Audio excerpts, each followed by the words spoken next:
Olá, pessoal! Na aula de hoje nós vamos falar sobre os requisitos de impacto ambiental da certificação Regenag.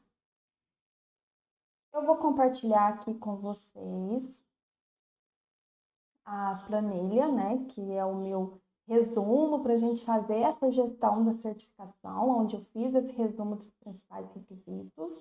O primeiro ponto que a norma fala é que a fazenda deve apresentar provas de um plano e sistema de gerenciamento de resíduos que garantam que nenhuma água residual contamine corpos d'água ou aquíferos. Isso é para todas as culturas. Então, o que seria o ponto principal para você cumprir aí com esse requisito? Primeiramente, você fazer o monitoramento, então você identificar todos os pontos de possível contaminação, você verifica para que você usa a água, aonde vai essa água, como que você faz a gestão de resíduo. Basicamente vai ser água de colônia, dos vestiários, o local que faz a lavagem dos EPIs, após as aplicações, aonde o pessoal toma banho. Então, isso tudo a gente tem que analisar para onde que vai essa água, como que está sendo tratada, se você tem ali fossa séptica. Então, a gente precisa identificar os principais pontos de avaliação e como que você trata cada um desses pontos que poderia ser uma contaminação ali dos cursos d'água, dos corpos d'água. Então, nesse requisito de pontuação, ele fala que se você não tiver nenhuma prática implementada, você não pontua nesse requisito. Se você tiver pelo menos uma prática, ou se você tiver pelo menos uma prática implementada e ao menos uma prática adicional.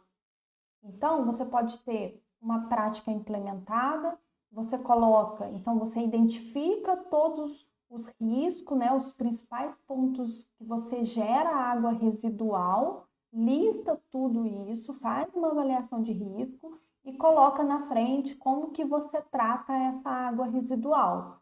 E além disso, existem algumas práticas adicionais, que são análise de água. Então, você faz uma análise de água e aí a pontuação ela vai interagir também se a análise de água é com resultado positivo. Então, a água está limpa, a água, como que está a qualidade dessa água. E quando eu digo análise de água, a gente tem que lembrar que a gente está falando de água residual.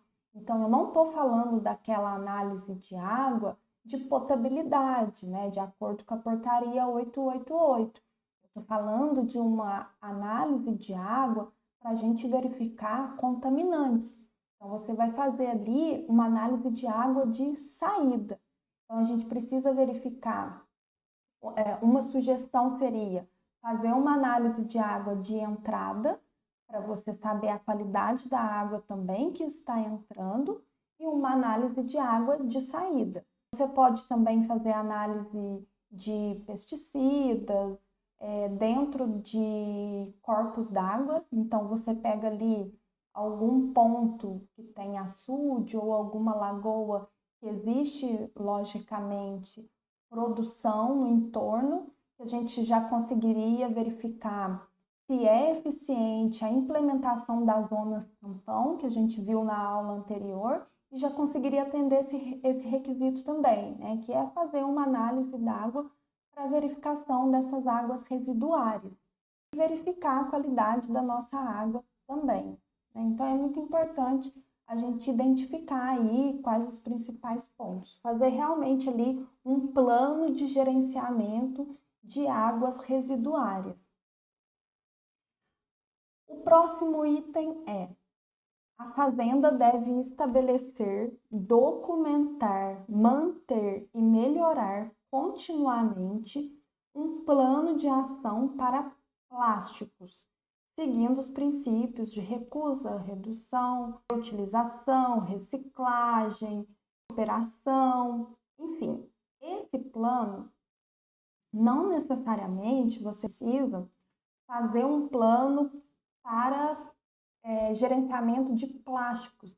Vocês podem fazer um plano de gerenciamento de resíduos sólidos. Então, você vai identificar ali quais as etapas da minha produção. E aí você coloca tudo, saquinho de muda, sacaria de fertilizante, na parte administrativa, o que eu gero de resíduo, resíduo de papel, copo descartável, identifica tudo, faz um plano de gerenciamento de resíduos sólidos.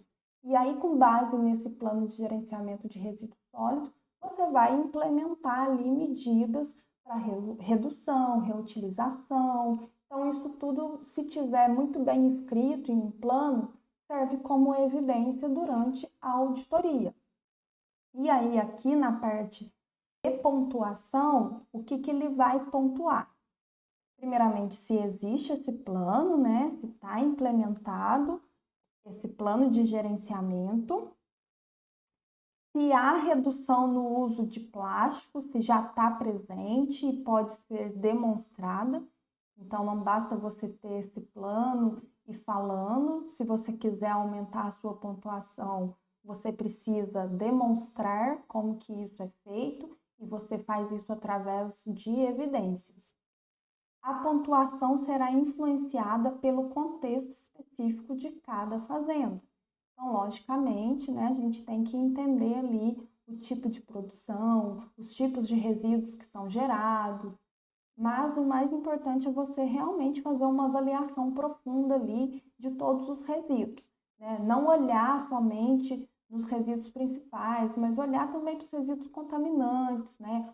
A classe 2, que classe que é esse resíduo contaminante, estopa suja de óleo, os filtros. Então, faz um plano de gerenciamento ali dos principais resíduos e já vai atender esse requisito.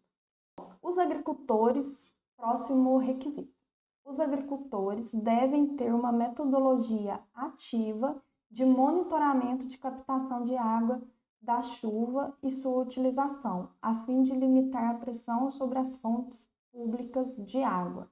Você precisa ter um plano, você faz um plano, você pode escrever naquele manualzinho que eu havia mostrado para vocês, né, que eu descrevo aqui como que eu faço a gestão da propriedade para atender a Regenagri. Então, aqui está meu plano, redução de fertilizantes. Cada aula que eu passei, cada requisito que eu passei com vocês, está descrito nesse plano. E vocês podem fazer a mesma coisa na propriedade de vocês. E aí você descreve quais as suas fontes de água. Você possivelmente tem uma nascente, você tem um poço. Se você reutiliza, né, faz a captação de água de chuva, você descreve isso também. Então, o importante é você ter descrito quais as principais fontes de água aí da sua propriedade. E aí, aqui também, né, ele vai falar a questão de energia. Quais as energias renováveis que você usa aí na sua propriedade? Então, é muito importante, nesse último requisito, a gente ter um plano também e descrever aí quais as energias renováveis. Não necessariamente ele está falando só de energia elétrica, ele também está falando de combustão móvel. Eu utilizo qual tipo de diesel, eu utilizo etanol, eu utilizo gasolina. Então, é importante a gente ter esse monitoramento, né, das energias. Então, você faz um monitoramento de consumo de energia elétrica. Se você às vezes tem algum tipo de secador, você utiliza lenha, você faz um monitoramento da lenha. Isso tudo vai ajudar nessa pontuação. Porque aqui ele vai te dar a pontuação de acordo com a porcentagem de energia, né, de fonte renovável que você utiliza. A aula de hoje foi isso. Espero vocês na próxima aula.